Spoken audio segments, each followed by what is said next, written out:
Welcome to my channel set tax சேனலுக்கு உங்களை அன்புடன் வரவேற்கிறேன். இன்றைய வீடியோவில் ஒரு சூப்பரான சேவிங்ஸ் பற்றி தான் ஃப்ரெண்ட்ஸ் பார்க்க போகிறோம். நம்ம சேனலோட ஃபாலோவர் ஒருத்தவங்க வந்து பார்த்திங்கன்னா நம்மளுடைய சேனல் ஸ்டார்ட் பண்ணதுலேருந்தே நமக்கு சப்ஸ்கிரைபராக இருக்கிறவங்க சீக்ரெட்டாக ரொம்ப ஸ்மார்ட்டாக ஒரு சேவிங்ஸ் பண்ணியிருக்கிறாங்க. மாதம் 2000 சேமிக்கலாம் அப்படின்னு உங்கள் ஹஸ்பண்ட் கிட்ட சொல்லி 5 வருஷத்தில் 5 லட்சம் ரூபாய் வந்து சேமிச்சிருக்காங்க.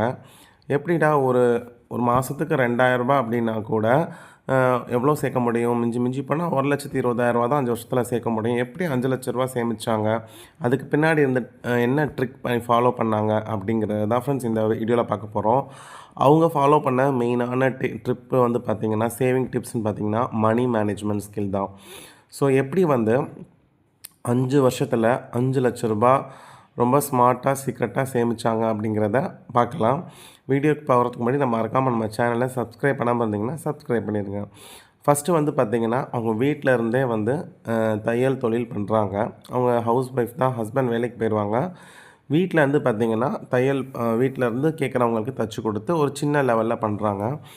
அவங்களுக்கு மாதம் வந்து பார்த்திங்கன்னா அதில் ஒரு 4,500 5,000 வரைக்கும் ரெகுலர் இன்கம் கிடைக்கும். ஸோ அந்த அளவுக்கு வந்து அவங்களுக்கு பிஸ்னஸ் இருந்துக்கிட்டே இருக்குது. அதுக்கு மேலேயும் அவங்களால கொண்டு போக முடியல, ஏன்னா ஒரு ஆளாக செய்கிறதுனால.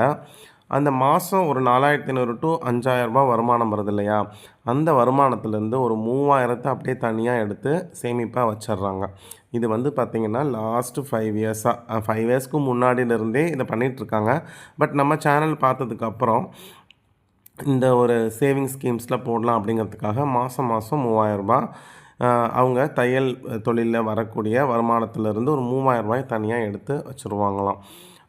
பெரிய லெவலில் அவங்க தையல் பிஸ்னஸ் பண்ணலனாலும் அவங்க இருக்கக்கூடிய ஏரியாவில் இவங்களுக்கு வர ஆர்டர்ஸை தைச்சாலே வந்து பார்த்திங்கன்னா 5,000 வரைக்கும் நல்லாவே வருமானம் வரும். ஸோ அதையும் அவங்க ரொம்ப இன்க்ரீஸ் பண்ணணும்னு விரும்பல. அதுக்கப்புறம் இன்க்ரீஸ் பண்ணால் கேட்குற ஆர்டரை என்னால் தைச்சி தர முடியாது, நிறையா தைக்கிறதுக்கு ஆள்க போட்டு செய்யலாம் அப்படின்னு சூழ்நிலை இருக்கிறதுனால அவங்க இந்த லெவலோட நிப்பாட்டிக்கிறாங்க. இன்னொன்று அவங்களுக்கு இட வசதியும் கிடையாது 2-3 ஆள் போட்டு செய்யலான்னா. ஸோ இது வந்து எனக்கு மாதம் 5,000 வந்து எனக்கு நல்ல வருமானத்தை வாங்கி கொடுத்தது அப்படிங்கிறாங்க. ஸோ அதுலேருந்து ஒரு 3,000 வந்து எடுத்து வைக்கிறது வந்து ரொம்ப பெரிய விஷயமாக அவங்களுக்கு தெரியல. ஸோ இவங்க ஃபஸ்ட்டு செஞ்ச சேமிப்புன்னு பார்த்திங்கன்னா அவங்க தையல் தொழிலேருந்து வரக்கூடிய இந்த 3,000 சேமிப்பை ரெகுலராக பண்ணிடுறாங்க.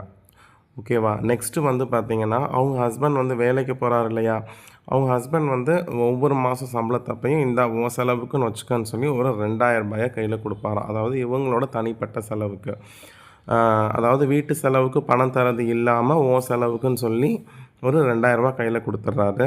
அவங்களுக்கு ஏற்கனவே தையல் பிஸ்னஸில் வரக்கூடிய பணத்துலேயே ஒரு 3,000 எடுத்து வச்சுட்டா ஒரு 1,500 to 2,000 கையில் நிற்கிது. ஸோ இந்த பேக்கெட் மணி வேறு ஹஸ்பண்ட் தராங்க இல்லையா, ஸோ இதையும் எதுக்கு வேஸ்ட் பண்ணக்கூடாதுன்னு சொல்லிவிட்டு இந்த 2,000 தனியாக எடுத்து வச்சிடுறாங்க. அதுக்கப்புறம் வீட்டு செலவுக்குன்னு கணவர் ஒரு குறிப்பிட்ட தொகை தராராம். இந்தந்த செலவுகள்லாம் அவங்க பார்த்துருவாங்களாம். ஸோ அந்த மாதிரி கணவர் வீட்டுக்கு தர பணத்திலிருந்து ஒரு 1,000 தனியாக சேமிப்பாக எடுத்து வச்சுட்டு மிச்சம் இருக்கக்கூடிய அமௌண்ட்டில் தான் வந்து என்னென்ன செலவு இவங்களுக்குன்னு ஒதுக்கியிருக்காங்களோ அந்த செலவுகளையெல்லாம் இவங்க சிக்கனமாக பண்ணிடுறாங்க. இதில் வந்து கரெக்டாக இருப்பாங்களாம். ஹஸ்பண்ட் தர பணத்திலேருந்து 1,000 ஃபஸ்ட்டு சேமிப்புக்குன்னு எடுத்து வச்சுட்டு தான் மிச்சம் தொகையில் செலவுகளை பார்ப்பாங்க. இதெல்லாம் உண்மைக்கு பாருங்கள் மணி மேனேஜ்மெண்ட் ட்ரிக்ஸு. பொதுவாக அவங்க ஹஸ்பண்ட் வந்து பாக்கெட் மணி தராரு, நம்ம வேறு சம்பாதிக்கிறோம், அதான் ஒரு 3,000 எடுத்து வச்சிட்டோம், அப்புறம் எதுக்கு இந்த வீட்டு செலவில் நல்லா பண்ணலாமே அப்படின்னு யோசிக்காமல் அதுலேயும் ஒரு 1,000 rupees எடுத்து வைக்கணும் அப்படின்னு நினைக்கிறது. ப்ளஸ் ஆல்ரெடி நமக்கு தையலில் வர பிஸ்னஸில் ஒரு 3,000 சேர்த்து வச்சிட்டோம், மிச்சம் ஒரு 2,000 கையில் நிற்கிது.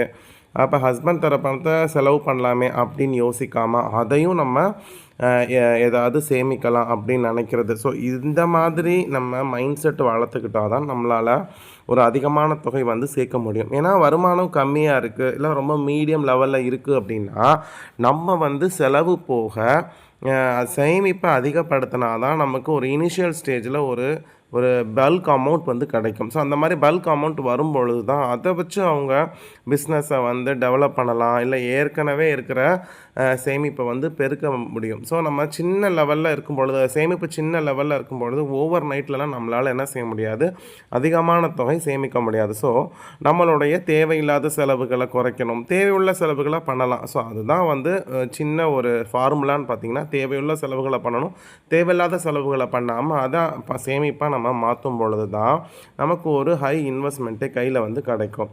4வது விஷயம் வந்து பார்த்திங்கன்னா, இதை தான் நான் ஃபஸ்ட்டு சொன்ன மாதிரி இவங்க ஆல்ரெடி இவ்வளோ பணம் சேர்த்துட்டாங்க. 4வதாக இவங்க பண்ண ஒரு டிப் என்னென்னா, ஹஸ்பண்ட் கிட்டே போயிட்டு ஒரு ரூ. 2000 நீங்கள் வந்து எனக்கு எக்ஸ்ட்ரா கொடுங்க, நம்ம போஸ்ட் ஆஃபீஸில் ஆர்டி மாதிரி போட்டு சேமிக்கலாம். ஸோ 5 வருஷத்துக்கு நம்ம சேமித்தோம் அப்படின்னா நமக்கு வந்து ஒரு நல்ல தொகை கிடைக்கும். பின்னாடி 5 வருஷத்துக்கு அப்புறம் ஒரு லாங் டேர்முக்கு அப்புறம் வந்து நமக்கு ஒரு அமௌண்ட் கிடைக்கும் அப்படின்ட்டு ஒரு ரூ. 2000 எக்ஸ்ட்ரா கேட்டிருக்காங்க. ஸோ சின்ன சின்ன செலவுகள் மட்டும்தான் இவங்க பார்க்குறாங்க. மெயின் செலவுகள் மற்ற விஷயங்கள் எல்லாமே ஹஸ்பண்ட் வந்து பார்த்துப்பாராம். அப்படிங்கிற பட்சத்தில் சரி இவங்க சேமிப்புக்கு தானே கேட்குறாங்க அப்படின்னு சொல்லிட்டு ஒரு ஆர்டி அக்கௌண்ட் ஓப்பன் பண்ணலாம் அப்படின்னு சொல்லிட்டு, சரி நான் மாதம் உனக்கு ரூ. 2000 நான் எக்ஸ்ட்ரா தந்துடுறேன் அப்படின்னு சொல்லி, ஏன்னா அவரும் 2-3 சேமிப்பு பண்ணுறாரு, இதுவும் ஒரு சேமிப்பாக இருந்துட்டு போட்டோன்னு சொல்லி மனைவிகிட்ட ரூ. 2000 சரி கொடுக்கறதுக்கு ஒத்துருக்காரு. அப்போ நீங்கள் நல்லா இது பண்ணிக்கோங்க. இவங்க ஹஸ்பண்ட் கிட்ட கேட்டது வெறும் ரூ. 2000 தான். எனக்கு ரூ. 2000 மாதம் ஆர்டியில் போடலாம் நம்ம ஃபேமிலிக்காகன்னு கேட்டிருக்காங்க. பட் ஆனால் இவங்க ஹஸ்பண்ட் தெரியாமல் சீக்ரெட்டாக 3 ஸ்டெப்பில் சொன்ன விஷயங்களை சேமிக்க ஆரம்பிச்சிருக்காங்க. ஸோ அவங்களுக்கு தெரியும் இல்லையா, இவங்க நினச்சா நம்ம எதுக்கு சேமிக்கணும், ஃபுல் அண்ட் ஃபுல் ஹஸ்பண்டை சேமிக்க சொல்லலாம் நினைக்கலாம். பட் ஆனால் எப்படி வந்து ஷேர் பண்ணுறாங்க, ஏன்னா அவர் மேஜரான செலவுகளை பார்க்குறாரு. ஸோ அவரால் ஒரு ரூ. 2000 வந்து ஒதுக்குறது வந்து பெரிய விஷயம் இல்லை அப்படிங்கிறது தெரிஞ்சிருச்சு. ஸோ அவரோட ஸ்ட்ரெஸ்ஸை வந்து குறைக்கிறாங்க. ஸோ இதுதான் இந்த இடத்துல மெயின் விஷயம். ஸோ அப்போ செலவும் ஆட்டோமேட்டிக்காக போயிட்டு தான் இருக்குது. அப்போ இவங்களோட ஃபஸ்ட்டு ரூ. 3000, அப்புறம் ஹஸ்பண்ட் தர பாக்கெட் மணி 2000, ரூ. 1000 மிச்சப்படுத்துறது, ஹஸ்பண்ட் கிட்ட ஆர்டிக்குன்னு கிட்ட அமௌண்ட் ரூ. 2000.